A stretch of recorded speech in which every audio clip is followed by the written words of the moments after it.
Bonjour, bonjour. Dans cet épisode que nous affectionnons particulièrement, nous avons eu quelques soucis de qualité son et nous nous en excusons. Nous espérons toutefois que le contenu et notre invité remarquable vous transparaîtront dans toutes leurs nuances et nous vous souhaitons une superbe écoute. Bisous bisous des poissons. Salut Mirza. Salut Coraline. Ça va bien? Ça va pas trop mal. Et toi? Ouais, ça roule. Ça roule. Bienvenue chez les Poissons sans bicyclette. Merci beaucoup. Aujourd'hui, nous avons préparé un épisode sur l'islamophobie avec notre invité Rabab. Salut Rabab. Bonjour. Tu es une invitée qu'on a entre guillemets trouvée grâce au collectif Les Foulards Violets sur Instagram. Les Foulards Violets, c'est un collectif suisse constitué de femmes musulmanes ou non, qui portent le foulard ou non, mais qui sont solidaire avec les femmes qui ont décidé de porter le foulard. Tu es une femme de 26 ans, tu es genevoise, tu es étudiante en lettres et t'aimes apprendre plein de trucs différents, ça on va un peu en parler après. Tu es là aujourd'hui pour parler d'islamophobie et pour témoigner de ce que tu vis en tant que personne qui porte le foulard. Et comme d'habitude au podcast, on va partir de ton vécu pour essayer de l'insérer ensuite dans des réflexions plus globales, sociétales, féministes ou antiracistes. Comme on avait fait avec Nini, on voulait reparler un peu du rituel de Kif Taras, où en gros on se présente un peu où on se trouve sur le spectre racisé. Ouais. C'est-à-dire que moi, Coraline, je me considère et suis une femme blanche, point. Et moi, Lirza, jusqu'à mes 17 ans, je m'identifiais pas sur le plan racial parce qu'en tant que femme blanche, j'ai ce privilège de pas être racisée. Et en fait, depuis que j'habite en Suisse, je m'identifie comme albanaise.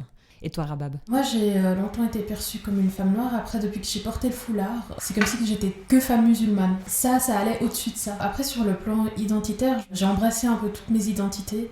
Je me sens suisse, comme européenne, comme arabe, comme africaine, comme nubienne, enfin musulmane, comme plein d'autres choses. Pour commencer, en parlant un peu de langage, toi, tu parles de porter le foulard. Généralement, on parle beaucoup en fait du voile. Est-ce qu'il y a une différence spéciale pour toi ou il y a une raison pour laquelle tu dis plutôt foulard? Il y a cette expression de c'est une personne voilée. C'est un peu passif. Elle est voilée, elle a été voilée. Je préfère dire que je porte le foulard où là je suis vraiment active dans la phrase, donc j'ai décidé de le porter, je le porte. Ouais. Il y a une personne dans les foulards violets avec laquelle j'avais discuté de ça. Puis elle avait sorti justement cette phrase de oui, ah oui, c'est vrai, on dit pas une femme robée. Ouais. et donc ça m'a parlé parce qu'on dit elle porte une robe, on dit pas ah elle a été robée, elle est robée, la robée là-bas, non. Alors qu'il y a des gens qui se permettent de dire la voilée là-bas.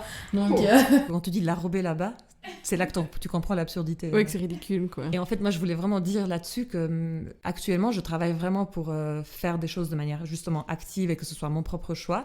Mais pendant longtemps, plein de choix vestimentaires que j'ai faits ou plein de choix purement esthétiques ou comment je me présente dans le public, finalement, ça a été clairement une éducation et clairement quelque chose que j'ai pas choisi. Et notamment, j'ai fait plein de gestes pour rentrer dans des standards de beauté que je me rends compte, ça venait pas de moi, ça venait d'une injonction sociétale. Et je peux clairement dire en fait que j'ai été une femme robée. Mais personne m'a désignée comme telle. Ou je peux te dire que j'étais une femme maquillée. Maintenant, je dis pas du tout ça pour dire que maintenant il faut commencer à pointer du doigt les femmes qui portent des robes pour dire oh là là, c'est des soumises du patriarcat. Ou au contraire pour dire bon bah puisque moi j'ai été une femme robée, ça veut dire que toi tu es une femme voilée, t'as pas réfléchi avant de porter le foulard ou quoi que ce soit. C'est juste pour relever justement cette espèce de contradiction que on se questionne sur la passivité ou l'agentivité de la personne quand il s'agit d'éléments qui nous dérangent en tant que société. Le voile nous dérange pour plein de raisons. Il nous dérange par islamophobie. Donc on va tout de suite dire c'est une soumise, c'est une passive, alors que jamais quelqu'un est venu quand je grandissais me dire mais est-ce que t'es sûre que tu veux porter une robe quoi. Enfin bref. Toi tu disais Rabab que c'est marrant comme on va tout le temps parler du voile, du foulard, l'interdire, pas l'interdire. Enfin on va faire ça sous prétexte que c'est un symbole de soumission. Mais par exemple, on ne parle pas du tout du fait que ça peut l'être aussi dans l'autre sens, justement, le fait d'être une femme robée, ça peut être aussi une forme de soumission, de se conformer à des standards de beauté. Puis tu avais parlé de ce mouvement incroyable en Corée du Sud. Oui, il y a donc en 2018, il y a eu des manifestations en Corée du Sud, des manifestations féministes. Le mouvement, il est appelé Escape the Corset. Ouais.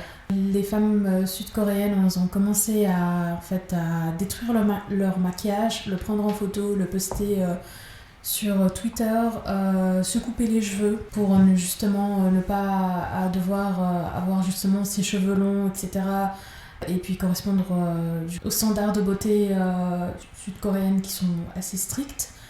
Et donc c'était vraiment une manière de se libérer de toute cette pression. Bon, je trouve que c'est très parlant comme image parce que finalement, en fait, le maquillage, le foulard, c'est neutre. L'oppression, c'est de l'imposer. Ouais.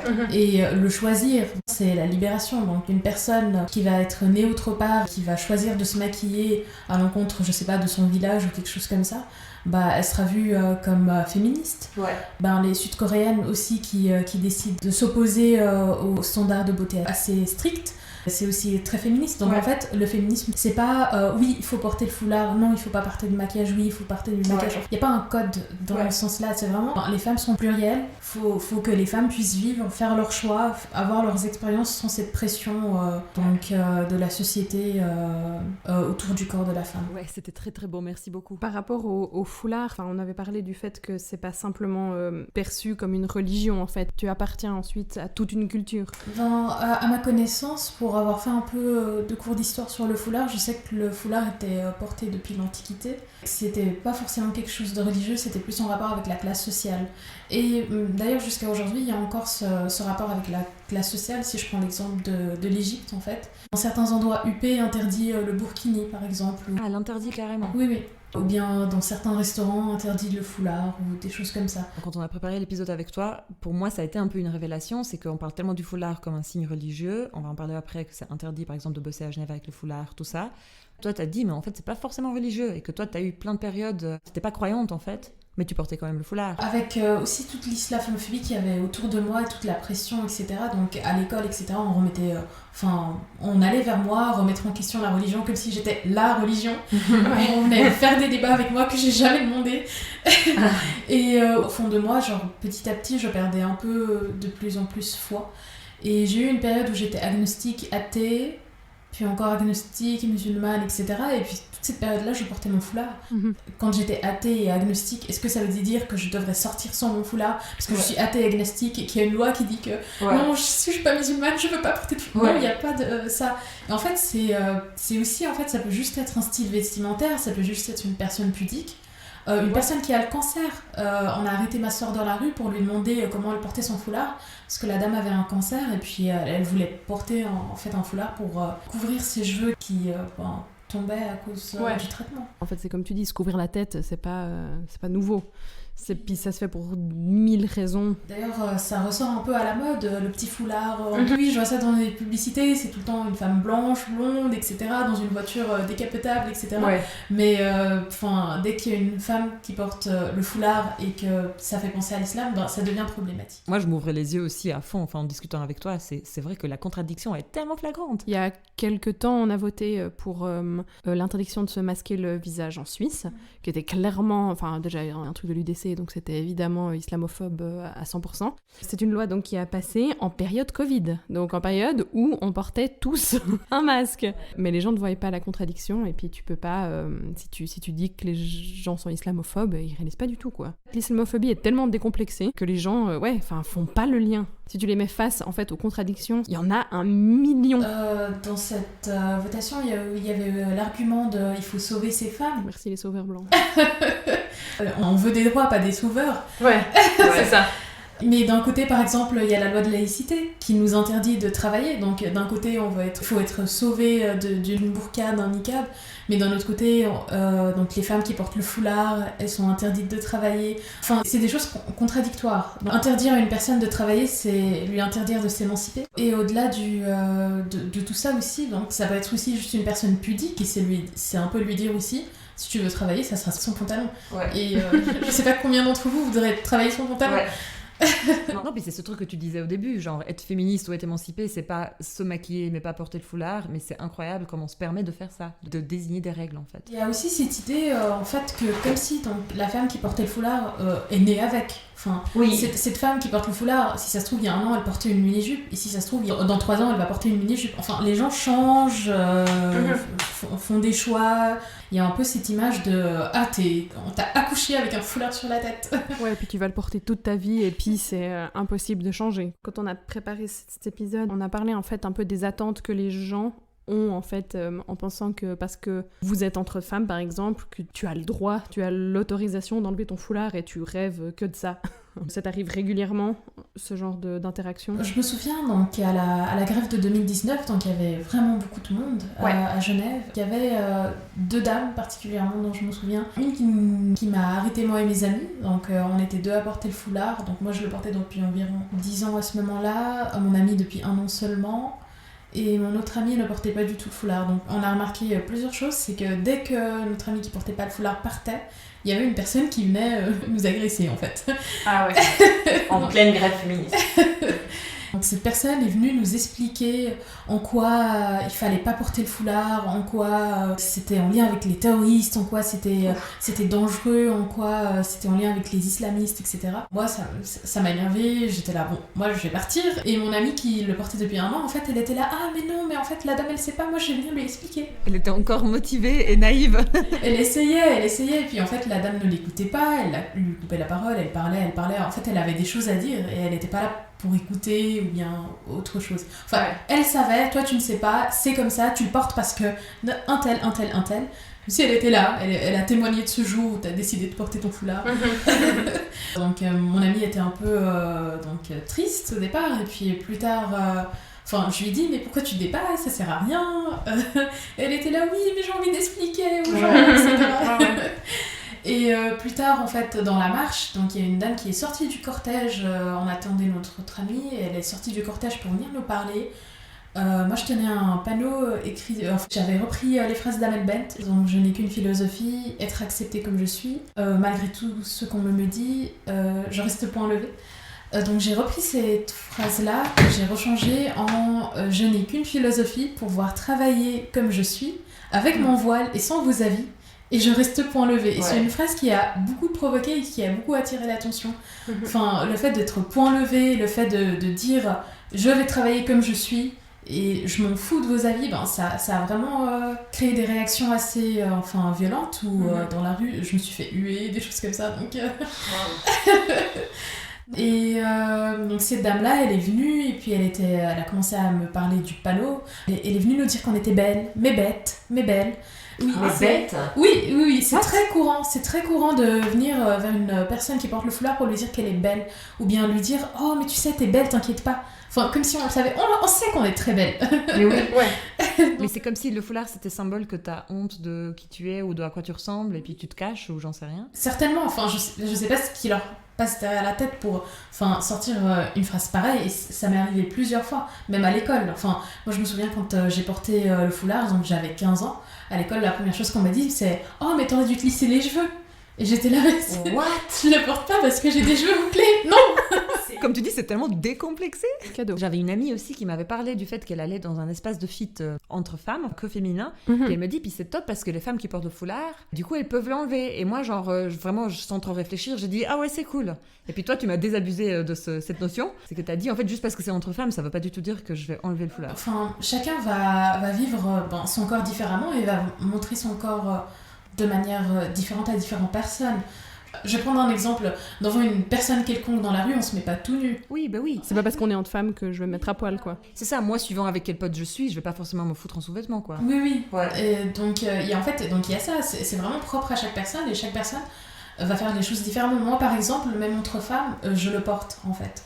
Suivant aussi à quel point je suis proche avec la personne, je vais me sentir à l'aise de l'enlever ou pas. Il y a des personnes qui vont l'enlever entre femmes. Il y a des personnes qui vont ne l'enlever que entre femmes musulmanes. J'ai vu ça aussi. Ah ouais. Vraiment, chacun vit son corps différemment et fait les choses différemment. Et je pense que c'est aussi peut-être lié à comment nous on se sent et comment aussi on ressent les vibes de l'autre, etc. Il n'y a pas de règle, quoi, de toute façon. Ah oui, il n'y a pas de règle. Le consentement, il n'y a pas de règle. Ouais, c'est clair. Et ça ajoute à cette notion que tu es active et tu fais ce que tu veux de toute façon. C'est pas genre... oh là là, elle est voilée, elle doit faire ça. Il y a un peu cette idée de... Dès que je serai dans une salle de sport où il n'y a plus de femmes, je vais l'enlever, enfin, ouf. Liberté. Puis c'est un fardeau, donc... wow. Alors que en fait, j'ai toujours fait du sport avec et ça va très bien. Ouais.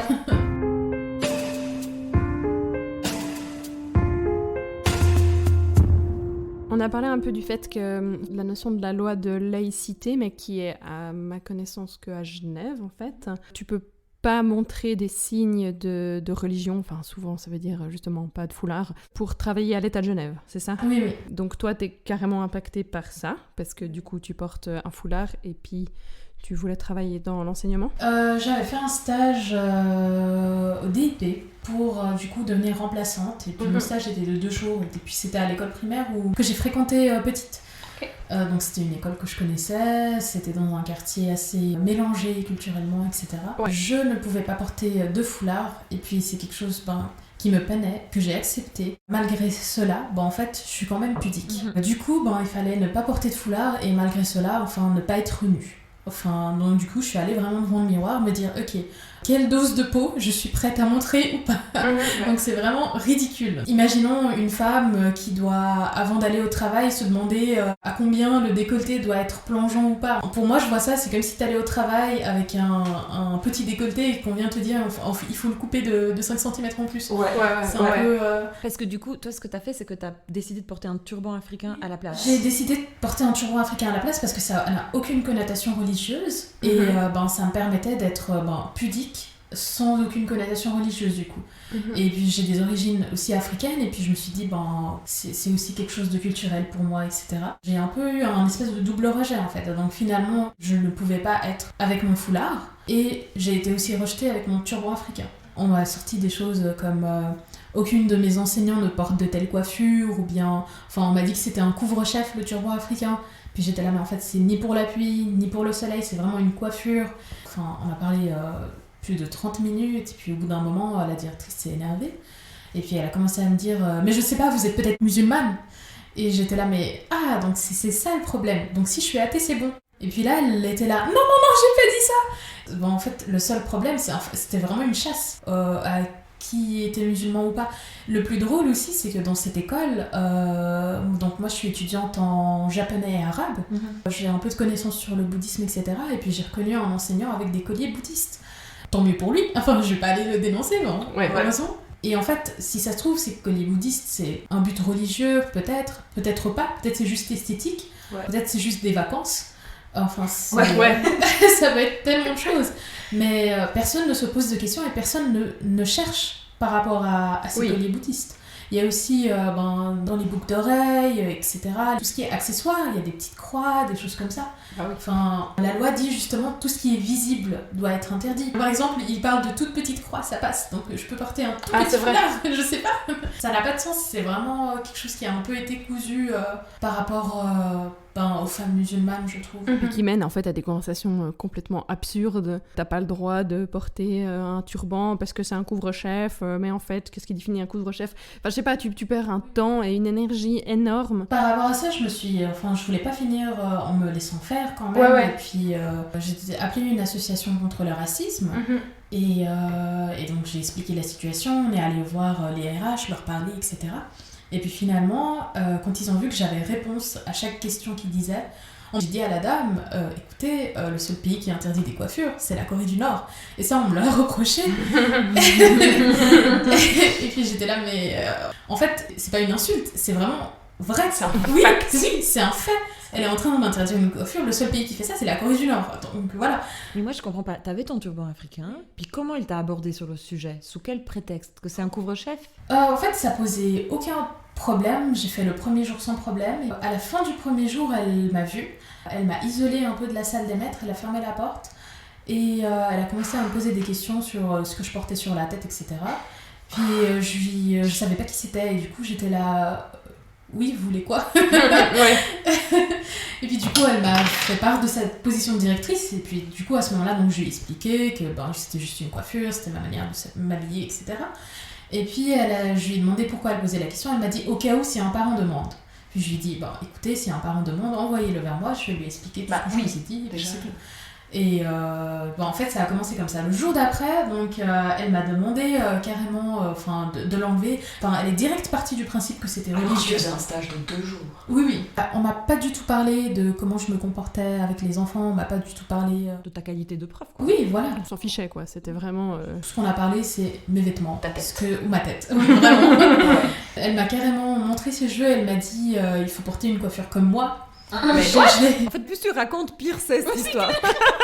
C'est clair. l'ai regardé, je vois des cheveux blonds raides et je lui ai regardé et j'étais là, mais vous préférez une coiffure de femme blanche que de femme africaine? Est-ce qu'il y a un problème avec l'Afrique? Et là, elle était là. Justement, celle-ci, on me l'a reproché. On m'a reproché de penser qu'elle pourrait être raciste. Donc, How dare you?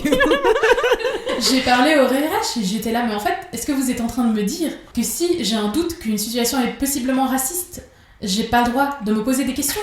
Et là, il s'est arrêté, il était là, et puis finalement, on m'a renvoyée parce que je n'ai pas suivi ce que la directrice a dit alors que j'ai des nouvelles. Donc ils ont gardé ça au plus large parce qu'ils ont vu que j'ai des réponses à chaque question qu'ils posaient, à chaque chose qu'ils Et que disaient. t'allais pas te laisser faire, quoi. Ah non, clairement pas. On t'a renvoyé, tu dis? Ah oui, on a arrêté, du coup en fait on a arrêté mon stage et puis j'ai pas pu continuer, j'ai pas pu faire des remplacements, pourtant je suis une remplaçante de qualité. Bah, merci d'avoir partagé cette histoire ultra colorée. Coloré. Je suis vraiment hyper d'accord. Plus tu la racontes, pire c'est, en fait. Enfin, plus il y a de détails, plus t'as... Ah, j'ai écrit une lettre de plainte de 3 pages. Hein. Mais, je pense, ouais, parce qu'il y avait l'air d'avoir matière, quoi.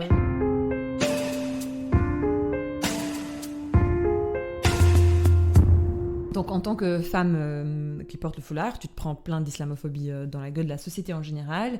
En revanche, nous, c'est un peu un sujet qui nous agace avec Coraline depuis un moment, c'est que à quel point ce sujet, il est décomplexé chez tout le monde et à quel point c'est compliqué de trouver des alliés aussi, même chez les féministes, en fait. Et des personnes qui se disent de gauche, parce qu'il y a des sujets où les gens ont soi-disant compris qu'il ne faut pas qu'ils disent à haute voix. Mais l'islamophobie est juste acceptée et glamour et... C'est glamour, c'est toi qui avais dit une fois. L'islamophobie, c'est glamour. J'étais là, ouais, c'est vrai, en fait. En parlant de ça avec toi, quand on s'est vu, toi, t'as dit un truc que on trouvait très intéressant, c'est que finalement, dans ce sens-là, tu te sens comme si t'as beaucoup de similarités et avec les personnes trans et avec les travailleuses de sexe. Et si on prend peut-être les deux sujets un peu séparément, est-ce que tu peux dire en quoi tu te sens similaire des personnes trans? Je me sens proche des personnes trans par rapport à l'obsession avec le corps. Donc j'ai connu des personnes trans qui m'ont parler et expliquer comment les gens leur demandaient ce qu'ils avaient dans le caleçon ou dans la culotte, comment leur corps était, s'ils ont fait des chirurgies ou pas, enfin des choses comme ça. Il y a vraiment une obsession avec leur corps. Puis je ressens aussi cette obsession dans le corps des femmes qui portent le foulard. Ouais, des questions super intimes en fait et qui regardent personne, enfin qui se posent pas en fait. Maintenant que je me rappelle, donc il y a une fille dans ma classe qui par exemple n'est pas censée être une personne raciste, qui n'est pas de droite, et c'est une personne noire. J'avais 17 ans. Dans ma classe, elle est venue me demander quelle est la longueur de mes cheveux. Du coup, je lui ai répondu long le matin, mi-long à midi, court le soir.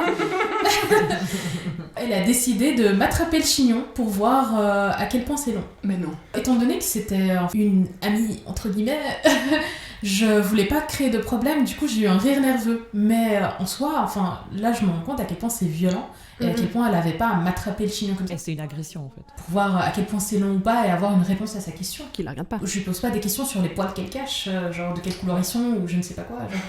Ou si elle en a, ou enfin tu vois, c'est pas des questions où t'es un peu là genre est-ce que tu t'épiles le maillot quoi, enfin je sais pas. Est-ce que je peux voir? Je dis pas que la tête ou que le foulard c'est sexuel ou c'est comme le maillot, mais c'est juste chaque personne est pudique à sa manière et il faut savoir respecter les limites de la personne. Enfin, tu parlais du fait qu'on te dit souvent mais t'es belle, tu sais. Enfin, je sais pas si c'est toi qui le disais ou si c'est moi qui ai fait une association, mais les personnes trans vont souvent dire qu'on va leur dire comme un compliment mais c'est réussi ta transition. Oui, il y a des gens qui... Je me souviens de quelques personnes trans qui m'ont parlé justement de gens qui posaient des questions sur leur transition. Après, on n'a pas plus développé le sujet, mais c'est vrai que c'est intéressant, j'avais pas fait le lien. C'est cette obsession avec l'esthétique en fait, mais tu rentres quand même dans un standard ou j'en sais rien. Enfin. C'est un peu comme une belle noire. Enfin, t'es belle pour une noire. Ouais, Nini, elle disait t'es belle pour une noire, ouais.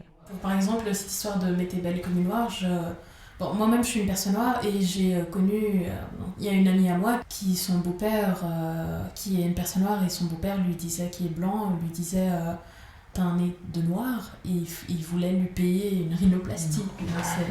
Et en fait il essayait l'a complexé pendant toute son adolescence. Elle était entre guillemets pas belle pour une noire parce qu'elle avait un nez de noir et puis qu'elle ressemblait pas Oui, suffisamment. et puis qu'est-ce que ça veut dire un nez noir, enfin, ça n'a aucun sens. Et tu disais aussi sentir une certaine solidarité et similarité proche des travailleuses de sexe, notamment par le fait que, également, vous êtes les deux rejetées par beaucoup de féministes. Donc par rapport aux travailleuses du sexe, c'est comme nous, en fait, elles sont rejetées des féministes, enfin des féministes qui sont pas, par exemple, intersectionnelles, etc.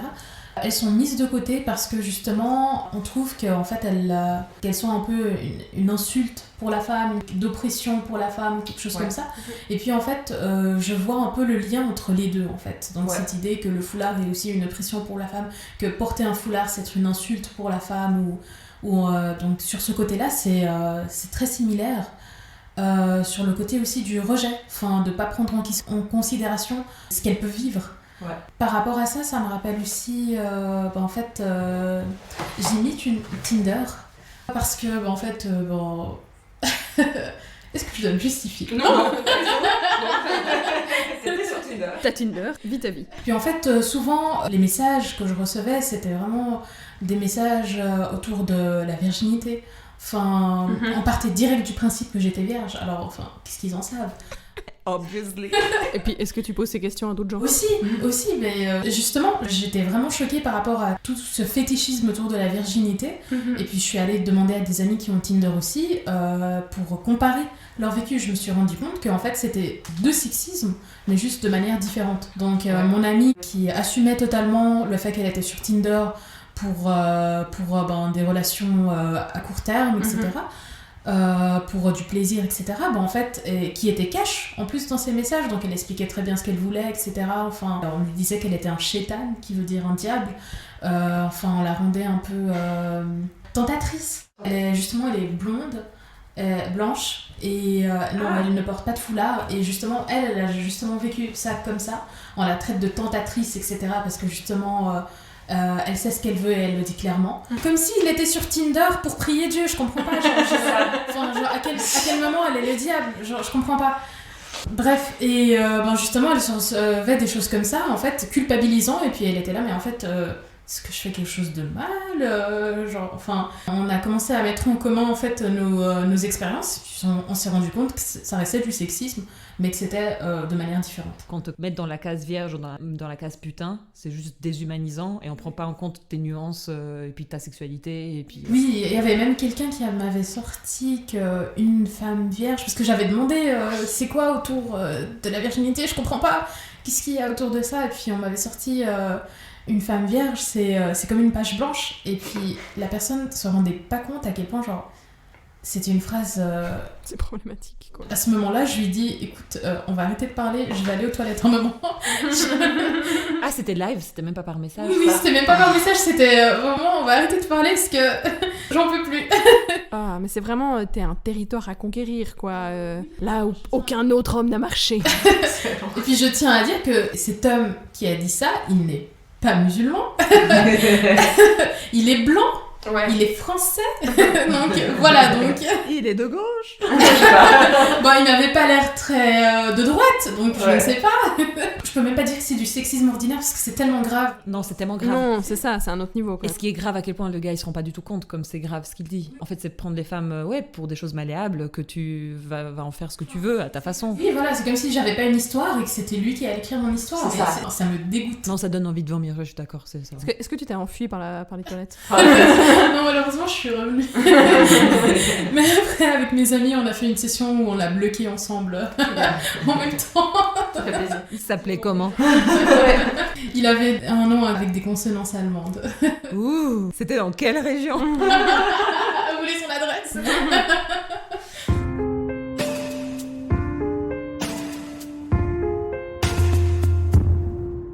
Continuons un peu sur la lignée de l'accueil des autres féministes, c'est que tu as souvent ce sentiment qu'on te traite comme si t'étais nouvelle dans la cause. Enfin, un peu comme si... Ah, t'es enfin là, bravo.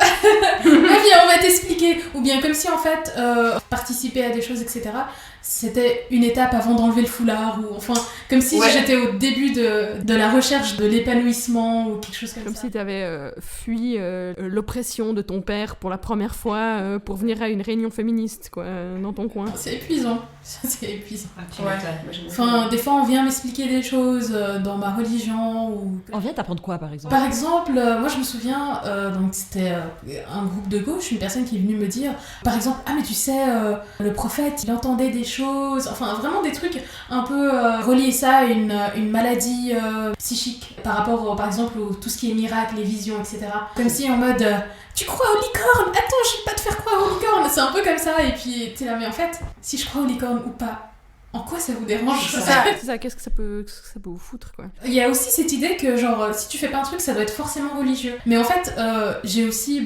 des goûts différents. Enfin par exemple aussi j'ai déjà vu ça donc moi qui voulais pas manger quelque chose et on m'a dit ah mais t'as pas le droit de manger ça. Oh J'étais là, my mais en fait god. je veux juste pas manger ça c'est tout. J'ai le droit de pas aimer un truc, genre... Ouais. ouais. Les brocolis ne sont pas interdits par ma religion. Ouais, je les aime pas. Je trouve ça deg.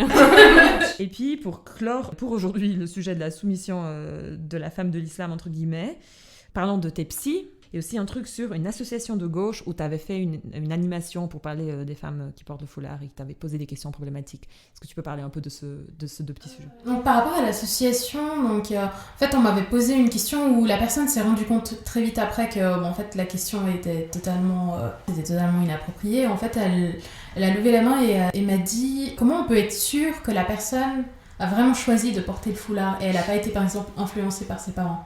Et je l'ai regardé, j'étais là mais en fait je connais pas d'enfants qui n'ont pas été influencés par leurs parents. Ouais. Et là elle s'est arrêtée et puis elle s'est rendue compte et puis elle était là ah ouais. Bon, moi, Oui, c'est- en fait, j'ai déjà vu une maman d'un enfant de mon cours de kendo qui a décidé que son fils ne ferait pas de kendo parce que les arts martiaux c'est trop violent et qu'il allait faire du basket. On a vu son fils pleurer, dire non, Ouais. etc. Et il a fait du basket quand même.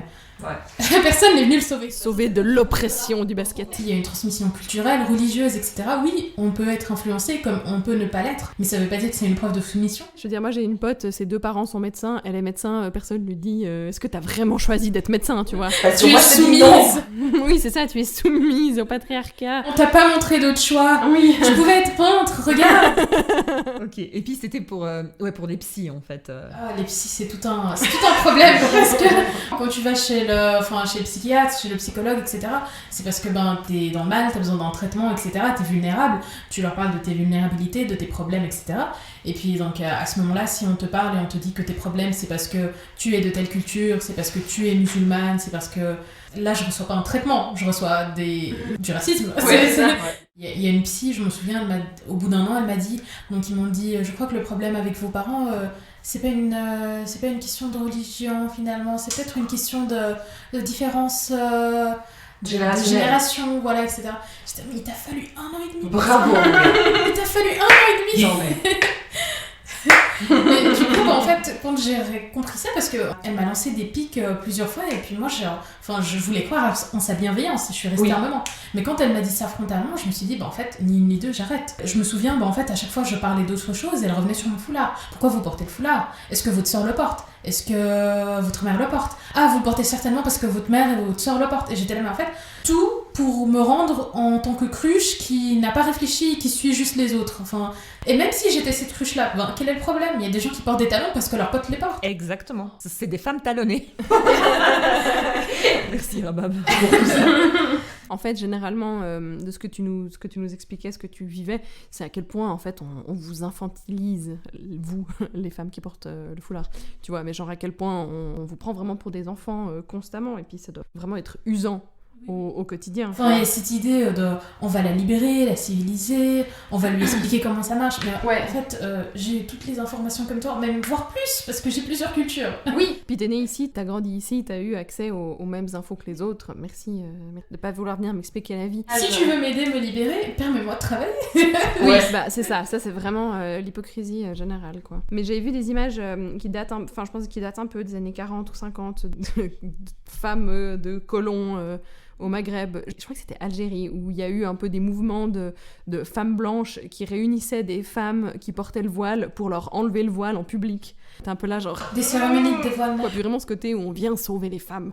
Alors, puis encore une fois, je pense qu'il y avait aussi ce côté derrière de leur montrer comme elles sont belles sans leur...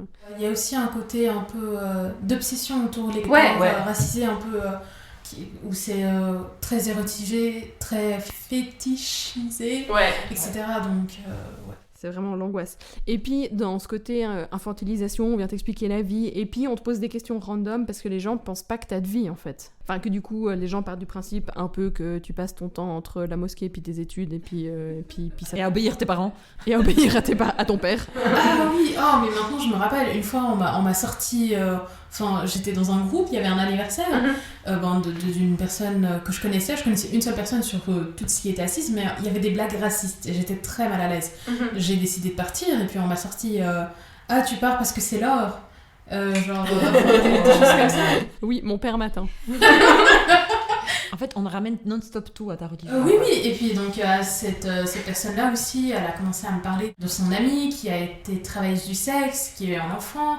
Elle a commencé en fait à me parler comme si j'étais la religion et qu'elle venait déverser sa rage sur la religion. Comme si j'étais une représentante de la religion, alors que je suis juste une personne qui pratique une religion, peut-être une autre, peut-être plusieurs mélangées. Enfin, juste une personne qui pratique, c'est tout, qui fait son choix. Et qui vit sa vie, quoi. Et qui a des hobbies, qui s'occupe comme elle veut, quoi. Oui, en parlant de bi, on m'avait aussi sorti, ça venait d'un homme racisé. Ah, mais t'es la première femme qui porte le foulard que je vois qui fait du skateboard. Et j'étais là, mais c'est une blague, mais elles sont partout. Ouais, t'as juste Mais moi je viens à peine de commencer, il y en a partout dans plein de pays, etc. Bah, si je le fais, c'est parce que j'en ai copié d'autres. Ouais. Et puis en fait, il y a quelqu'un qui lui a répondu, qui a dit ah mais moi j'en ai vu. Puis j'étais là mais en fait c'est entouré d'un compliment mais c'est pas un compliment du tout. Non. Ouais, c'est un non-sujet, quoi.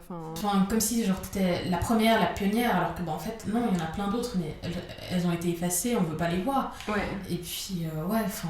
Voilà. Ouais, c'est pas du tout un compliment, et puis ça ressemble un peu à ce truc ah mais t'es pas comme les autres femmes, on dit souvent. Et en fait, je pense que dans la tête de la personne, c'est un compliment parce que être une femme standard, c'est vachement nul. Et toi, bravo, t'es pas comme les autres femmes. En fait, t'es en train de rabaisser tout mon genre pour me faire un compliment à moi. Et en fait, c'est juste des mécanismes après qui perpétuent l'idée que être une femme, c'est nul.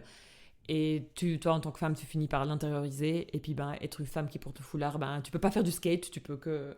Pour avoir fait justement beaucoup de correspondances, je me suis reçue aussi des gens qui m'ont sorti des choses en mode t'es pas comme les autres femmes, etc. J'étais là, mais en fait, d'où tu me connais? Déjà. Ce genre de personne, c'était bloc tout de suite. Hein. À travers le fait que tu portes le foulard et que tu es une personne racisée aussi, il y a toujours cette notion de savoir d'où, enfin cette obsession de savoir d'où tu viens, en fait, qui est très usante. On te pose tout le temps la question de savoir d'où tu viens, puis quand tu réponds de Genève, t'as toujours des parades. Donc je me souviens quand je suis rentrée à l'université, on avait fait un petit tour de table où tout le monde disait d'où il venait, donc les gens disaient Lausanne, Morges, etc. Puis donc il y avait mon tour et moi j'ai dit Genève, mais apparemment c'était pas suffisant. Puis j'étais là, si, je suis de Genève, et puis c'était là, mais et pas honte de tes origines, des choses comme ça, et puis moi j'étais là, mais j'ai pas honte, je suis juste de Genève. C'est tout ce que t'as à savoir. Ouais. Et aussi j'ai eu le droit à quelqu'un qui m'a demandé, j'étais au Valais avec mon copain et puis quelqu'un nous a demandé d'où on venait, on a dit de Genève, après elle a fait ah non, je vous demandais où vos parents vous ont accouché. Du coup j'ai répondu l'hôpital cantonal. À Genève. Et puis après elle a vu qu'elle avait pas sa réponse encore et du coup genre c'était pas ce qui lui convenait. Et du coup elle m'a demandé d'où vient mon teint et je lui ai dit que c'était un teint genevois. Et là elle m'a regardée comme ça, elle était là mais en fait il faut pas avoir honte, mon petit-fils s'est marié avec une personne du Venezuela. Et j'étais là mais en fait je te connais pas, je te dois pas toute mon identité et mes ancêtres. Mon arbre généalogique. Oui, c'est ça. Puis moi, on me pose jamais ce genre de questions. Alors bon, il se trouve que je suis, jusqu'à preuve du contraire, 100% suisse. Mais il y a ce côté où je pourrais venir de part et d'autre du monde, en fait, finalement. Tu m'avais tilté sur le tour de qui vient d'où par rapport au groupe de l'Uni. C'était qu'une personne avait dit de la Belgique. Que c'était du coup une femme blanche avec des cheveux bruns, etc. Ouais. Puis personne s'est posé plus de questions et puis plus tard, quand on la connaît plus, on a su qu'elle avait des origines bulgares. Et personne s'est arrêté en lui disant « Non mais d'où vient ton teint ?» Ouais. Ou bien « d'où tu viens vraiment ?» Elle a juste dit « Belgique », on s'est dit « Ok, Belgique ». Et puis en fait cette idée que oui, non, cette couleur noire ça vient d'ailleurs, ou bien des choses comme ça. Enfin, surtout quand tu te connais pas, je veux dire, comme première question, c'est aussi assez intrusif. Et puis en mode, je te dois pas d'explication, quoi. Moi je trouve ça très agressif comme première question. Peut-être que les gens trouveront ça différemment, mais moi je trouve ça très agressif parce que c'est souvent suivi d'autres choses. Donc tu viens d'où ? Ah ok, j'ai passé des vacances là-bas. Ah tu connais, je sais pas quoi. Ah t'es plutôt de ce parti politique là-bas, enfin des choses comme ça. Ouais. Et en fait on va te lier à des clichés par rapport à juste t'as dit d'où tu venais en fait. Ouais. Et en fait t'es là mais en fait j'ai rien demandé. Ouais. Moi je te traite pas comme ça. Enfin, moi, j'ai droit à ce type de questions une fois que je donne mon prénom. Parce que les gens, jusque-là, je suis blanche, c'est bon, je suis acceptée sans question. Et une fois que je donne mon prénom, et j'avais pas réfléchi à ce que tu dis, à la suite des questions, parce que moi, la suite des questions, c'est « Ah, mais albanaise du Kosovo ou de l'Albanie ?» Et quand je dis de la République de l'Albanie, ça passe mieux. Parce que la communauté albanaise suisse, elle est principalement du Kosovo, et c'est là qu'il y a toutes les connotations négatives, et les gens sont genre « Ah, l'Albanie !» mais j'avais pas pensé à ça en fait, à la suite des questions. C'est vrai que ça te range tout de suite dans des cases. Et après c'est genre ouais mais tu viens d'où d'Albanie ? Moi je dis Tirana, c'est la capitale. Là de nouveau un deuxième point gagné en fait, parce que tu viens de la capitale, tu viens pas du bled genre. Mais j'avais pas pensé à ça. C'est pour ça que je déteste ces questions et puis je préfère répondre par mes hobbies. Je préfère répondre par des trucs qui font que je suis moi en fait. Tu es, pas... mes origines font aussi que je suis moi, mais le fait qu'on colle des clichés et des trucs reçus, ça fait que en fait ça nous on te laisse pas être toi en fait. Comme si en fait je pouvais pas faire du kendo et être arabe par exemple. Ouais. Dès que je suis d'origine égyptienne, on va pas me dire est-ce que tu fais du kendo? La première question qu'on me pose, c'est on m'a déjà posé c'est pour les frères musulmans ou pas? Et moi j'étais là, pardon. Est-ce qu'on peut continuer le cours de français?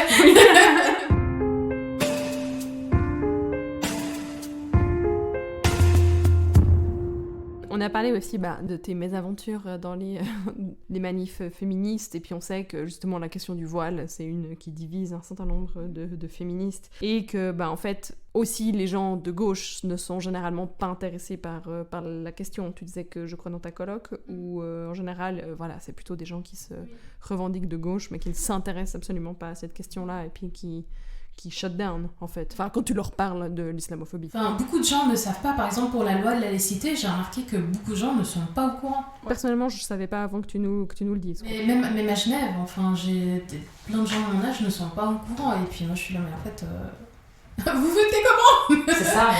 Ça donne envie du coup de changer de canton? En fait oui, parce que mon premier job que j'ai réussi à avoir, c'était dans un centre aéré à Lausanne. Ouais.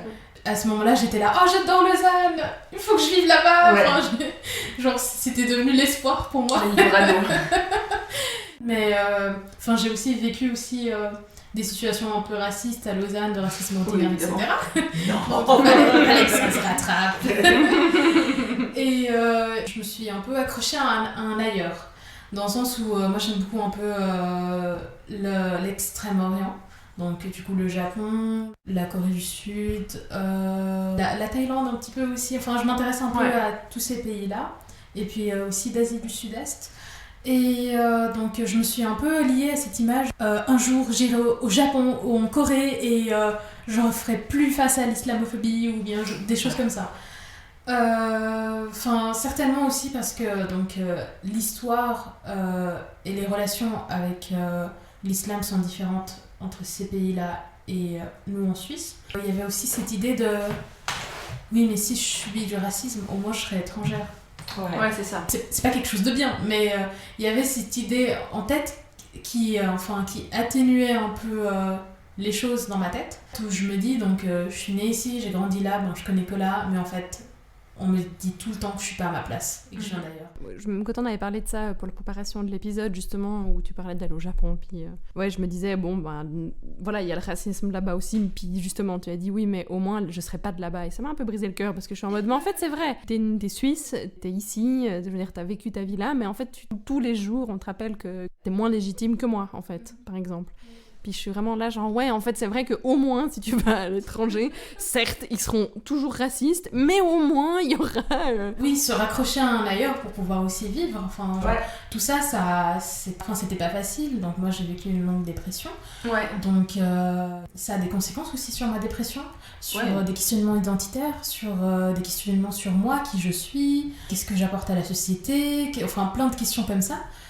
Et aussi, en fait, se dire qu'on peut tout recommencer ailleurs, c'était une manière aussi de s'accrocher. C'est une manière de se dire je vais pas faire je sais pas combien d'années d'études, faire un bachelor, master, etc.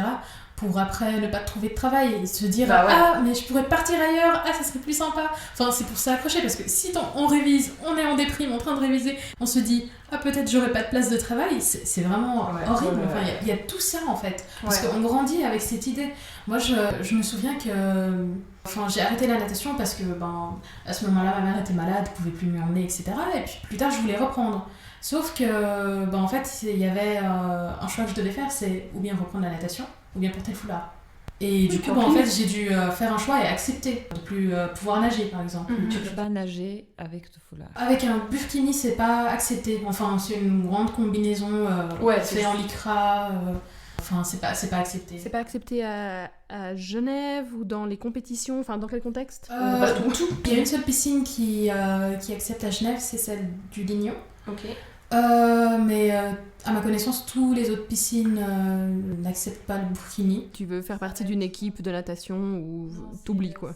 Oui, d'ailleurs, je me souviens parce que quand j'étais petite, je voulais faire de la natation, etc. Puis j'en parlais beaucoup à ma mère. Et à ce moment-là, pile, on avait vu à la télé l'histoire d'une Suissesse de Zurich, je crois, qui faisait de la compétition dans le basket, et puis on lui a demandé d'arrêter de jouer à cause de son foulard. Ouais. Enfin, à cause de son foulard, à cause du racisme. Oui. Non, c'est le foulard, c'est le problème. Ah oui, par rapport à ça aussi, j'ai déjà parlé avec quelqu'un de gauche, il m'a dit tu as fait le choix de porter le foulard, donc tu as fait le choix de pas travailler. Puis j'étais là, mais... Jesus. C'est pas possible. C'est ça la conclusion que tu tires, en fait. Apparemment. Vraiment. Est-ce que tu peux peut-être juste expliquer c'est quoi un burkini ? Un burkini, du coup, c'est un maillot de bain qui est assez long, couvrant. C'est un peu comme une combinaison. Des fois, il y a avec une petite jupe, des fois pas. Ouais. Ça s'appelle juste un burkini.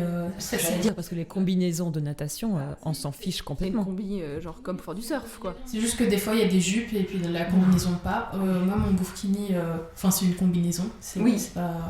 Et je l'ai acheté chez Decathlon. Genre, je vais pas faire de la pub à Decathlon. J'aimerais bien faire de l'exercice, mais je suis sûre que si je me pointe moi avec un burkini, avec mes cheveux blancs à la piscine, personne ne me dit rien. Il y a des gens juste pudiques qui portent pas de foulard et qui vont porter quand même un burkini. Et on les a quand même mis dehors. On l'a demandé...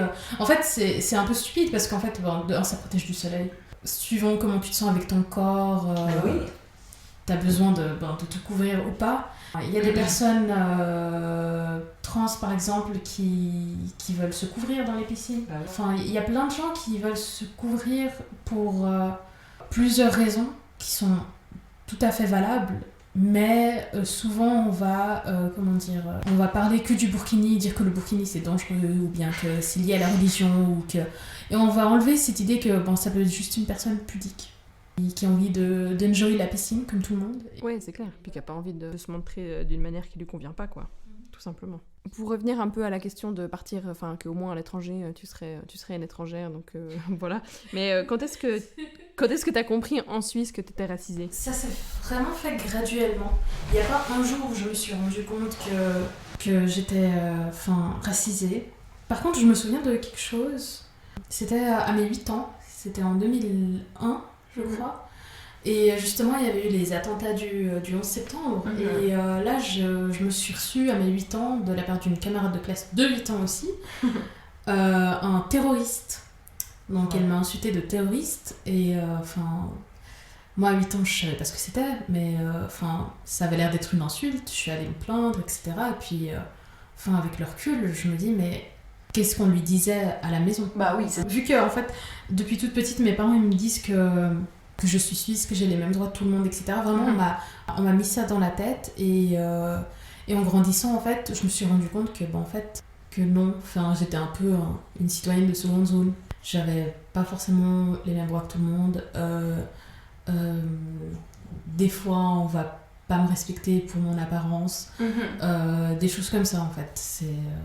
On faisait le parallèle à notre échelle justement avec le sexisme en fait. On t'a tellement martelé que t'as les mêmes droits que les hommes, que c'est égalitaire, tout ça. Oui, c'est mignon sur le papier, mais après t'arrives dans la vraie vie, puis t'es un peu là, non, c'est pas vrai. Et puis je pense que c'est un peu la même chose que que peuvent vivre les personnes racisées ou les femmes qui portent le voile et tout ça, quoi. Par rapport à ça me rappelle aussi que tout ce qui est racisme, islamophobie, etc., en fait, il n'y a pas de règle qui peut être islamophobe ou pas. Moi-même, j'ai pu être raciste ou islamophobe par des moments, etc.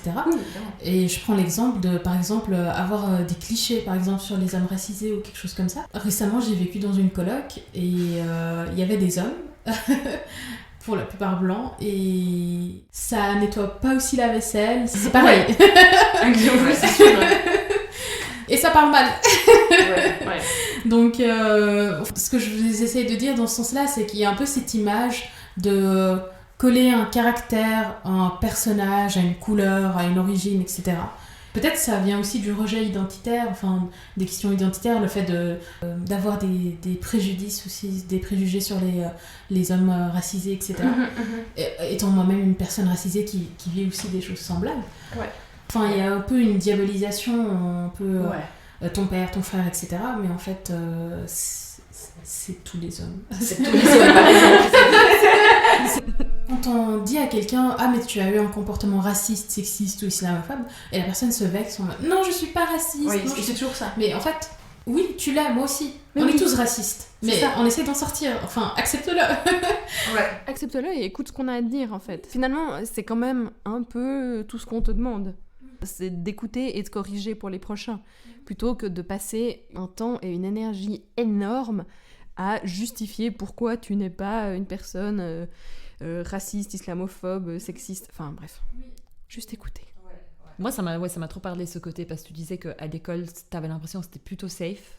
Et finalement, que si on parlait des origines différentes des gens, c'était plutôt en mode genre « Ah, c'est cool, tout le monde vient de pays différents ». Et que ça devient ultra rude plus tard, dans le monde du travail, quoi. À l'école, quand on va parler de racisme, on parle même pas vraiment de racisme, on va parler de culture, de différences peut-être culturelles, etc. On va pas vraiment... J'ai l'impression que pour plein de gens, être raciste, ça veut dire détester les noirs, par exemple. Genre, limite, j'ai jamais tapé un noir parce qu'il est noir, donc je suis pas raciste. T'es un peu là, oh, thank God, mais heureusement que t'es là, quoi, de sauver le monde, tu vois. Moi, c'est un peu ce sentiment que j'ai. On a été éduqués à ce truc du je ne déteste pas les gens comme ça, même si ils sont un peu, tu vois. Par rapport à l'école, il y a quand même des commentaires par-ci, par-là, etc. Mais pour moi, c'était beaucoup plus... violent plus en grandissant et puis dans le monde du travail, etc. Beaucoup plus violent après mes 15 ans, j'ai trouvé. Ok. Donc se faire cracher dessus dans la rue, se faire traiter de terroriste dans la rue, des personnes qui se permettent de prendre leur sac et de vous cogner la tête dans le bus. Oui, vraiment des choses comme ça. Et c'est, comment dire... Et en fait, c'est horrible parce que tu sais que c'est pas normal, tu sais que c'est raciste, mais tu sais pas quoi faire. Sur le moment. À part prendre une énergie énorme et porter plainte à chaque fois. Et il faut savoir rattraper la personne, il faut savoir avoir les réflexes. Ouais, c'est ça. Trouver des témoins, etc. Porter plainte, c'est pas facile non plus. Puis il y a aussi ce côté où t'es sûr, t'es pas sûr. Moi, je me souviens, donc la personne qui m'a frappée avec son sac, dans le bus était vide. J'étais assise dans une place à 4 à l'intérieur. Elle pouvait vraiment pas m'atteindre avec son sac. Oui, c'était clairement visé, quoi. Et je suis restée plus d'1 an à me dire, est-ce que c'était un acte raciste ou pas ? J'ai eu le doute pendant tout un moment. Et je voulais un peu pas y croire, Oui, parce que c'est tellement violent, en fait, que tu n'arrives pas à croire que c'était à cause de ça, quoi. Par exemple, quand il y a eu des périodes avec des attentats, etc., en France, etc., je me souviens que je me suis fait tellement bousculer dans la rue. Et là, je remarque que par rapport à maintenant, par exemple, que c'était vraiment fait exprès. Tu peux faire le lien direct entre attentat général quelque part et comment on te traite dans la rue, quoi. Oui. Et aussi, suivant de comment les gens me regardaient, je savais qu'il s'était passé quelque chose. Parce que je me souviens qu'à cette époque-là, j'étais dans une phase de ma dépression où je n'arrivais même pas à lire les journaux, parce que tout ce qui se passait m'impactait. Et du coup, j'avais arrêté de lire. Et en fait, suivant comment on me regardait dans la rue, je savais qu'il y avait eu un attentat. Je tapais attentat sur Internet et puis je voyais qu'il y avait vraiment eu quelque chose. C'est une note un peu dure, mais je pense qu'on peut clore là-dessus. C'était cool pour toi, Rabab, de venir ? Oui, c'était sympathique. C'est cool, merci beaucoup. Merci à vous. Tu fais partie de ces invités qu'on ne connaît pas à la base, donc c'est encore une fois le collectif Les Foulards Violets qui nous a donné ton contact, donc on est particulièrement ravis que tu sois là aujourd'hui. Pour moi, c'était aussi un grand moment d'apprentissage, même si je me sens d'une certaine manière culturellement proche de l'islam, parce que je suis albanaise, et en Albanie, il y a un héritage important, culturel et religieux issu de l'islam. Je suis quand même absolument loin d'avoir le même vécu que toi, donc merci beaucoup pour ça. Et on est aussi contente d'avoir enfin abordé le sujet de l'islamophobie. Je pense pas que c'est la dernière fois, mais parce que c'est un sujet auquel on réfléchit quand même depuis un moment avec Coraline. Ouais, à fond, parce que c'est vraiment... Mais disons que ça fait un moment que j'ai réalisé à quel point l'islamophobie, c'est trendy, quoi. Enfin, c'est pas un problème de dire que... Enfin, voilà, que t'as un problème avec les femmes qui portent le voile ou comme ça. Enfin, c'est vraiment... Puis à chaque votation, chaque truc, ça nous rappelle un peu plus à quel point c'est ancré. Et puis voilà, quoi. Enfin, que les gens s'en fichent complètement de dire des trucs qui sont pas OK et puis qui sont ultra racistes. Ouais, et que c'est pas que l'UDC. Et que c'est pas que l'UDC. C'est pas que l'UDC avec des affiches. C'est, c'est partout. Tout le temps. Mais oui, en tout cas, c'était très intéressant. Merci d'être venu. Merci à vous. C'était Les Poissons sans bicyclette, un podcast féministe indépendant basé à Lausanne. Nous sommes produits par Les Poissons sans bicyclette. La musique a été faite par Les Poissons sans bicyclette. Et c'était Coraline, Rabab et Lirza. Merci beaucoup.